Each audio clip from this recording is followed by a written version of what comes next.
U.S. President Donald Trump is turning up the heat on fellow Republicans, publicly badgering some, privately complaining to others, all as the investigation into Russian influence in last year's election gains momentum. Our panel today, Craig Fuller, former co-chair of President George H.W. Bush's transition team and his former chief of staff when he served as vice president. Patrick Keeley, New York Times deputy culture editor and CNN political analyst. Angela Rye, CNN political commentator and former executive director of the Congressional Black Caucus. And Andre Bauer, CNN political commentator and former lieutenant governor of South Carolina. Welcome all as we dive in here on what we haven't heard about perhaps in a few days or weeks is the Russia investigation. I mean, Angela, we know that the White House is sometimes fairly skilled at trying to change the topic, but this investigation continues to go on. At issue is whether or not, again, and we have to remind people, nothing's been proven yet, but at issue is whether or not there was collusion between the Trump campaign and Russia to tamper with the election. I mean, do you feel that there is a certain momentum to this investigation that the White House is trying to ignore?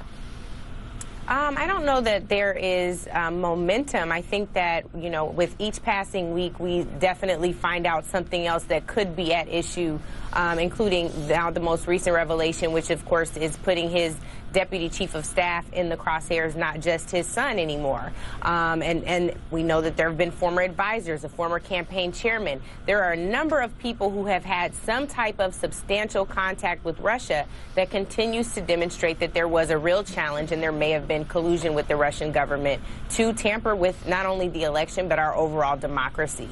We also know that President Obama had even been briefed on these issues as early as 2014. So one would hope that we would start paying attention, and we know that there's a special investigator who has this front and center, as well as the two investigations both in the Senate and the House. Yeah, multiple investigations there. Andre, help me out here. If there isn't anything to this Russia investigation, why is the president so riled up about it all the time? Well, you know, if you're trying to lead and it's stymieing the opportunity to continue to move your message forward or your agenda forward, then I'm sure it is kind of an agitation to him nonstop. You know, I hope that we'll get past it soon, not only as a person that supports our president, but as an American. If there is fact that the collusion was done, fine. The American people need to know about it. But it seems like it's been, you know, like a year drumbeat now. It stopped for about 7 days. We're back on it, but we really haven't seen any real collusion. We've seen a few emails, but nothing that really shows there was collusion. So I hope, as an American, we'll get to some of these issues that American people expect and deserve to have addressed. Andre, the problem seems...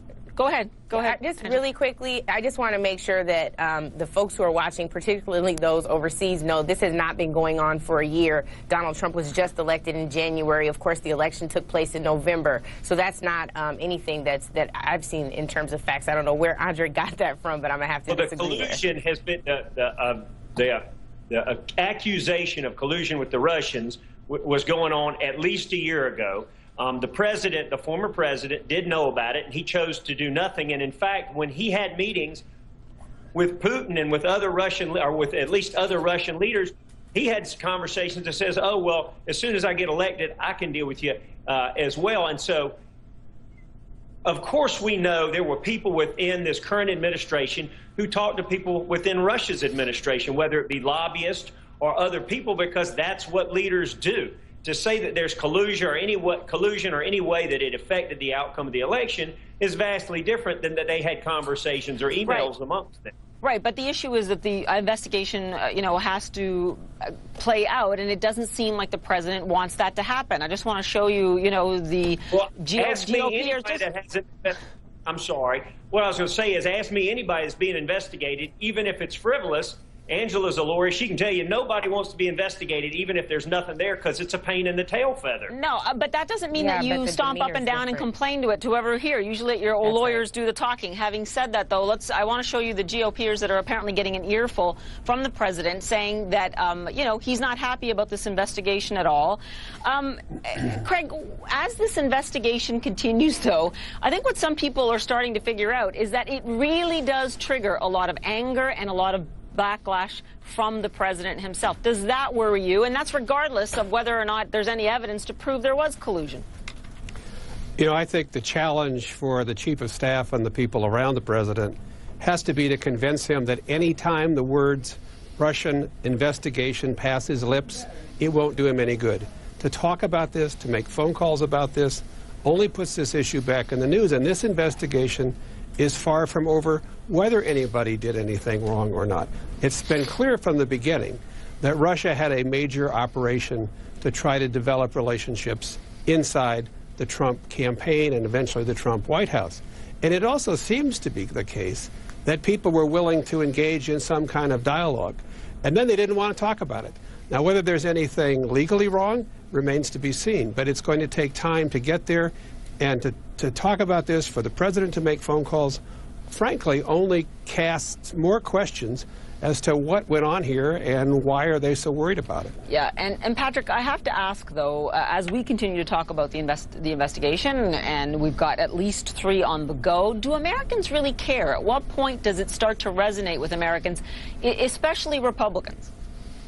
I think Americans want this sorted out, but I don't think that it's front and center for them until President Trump, frankly, keeps injecting it back into the news cycle. Now, he's doing it for a very specific reason. Well, really 2. One is that he sees those numbers, like in the Quinnipiac poll, in which he's basically losing about 60% of the country, and he's trying to send a message to his base, which makes up, a good number, the 40%, that everything is okay, this investigation is baloney, stick with him, that kind of like reassurance. So he keeps putting that out further and further. But the other piece of this goes to how he operates. I remember covering him in the 2016 campaign after the first presidential debate against Hillary Clinton. It was about 6 days after the debate, and I was talking to him. The purpose of the interview was about immigration, and he brought up still this comment that Hillary Clinton made in the debate about the former beauty pageant contestant and Donald Trump's sort of words about her the next day. This was 6 days later, and I was talking to him about a policy issue. He has an issue with compartmentalizing and about leaving, controversies sort of in the past. He gets very hung up on them, and until basically he feels like he's won the argument or he's been kind of cleared in some way, he sticks with it kind of over and over and over again, even to his own detriment. Yeah, and to his own detriment, because there is a lot of policy to get to in Washington. Pause it right there. Coming up, when it comes to President Trump, Americans aren't quite split down the middle like they were about past presidents. We'll tell you what else a new poll is showing about America's view of Donald Trump.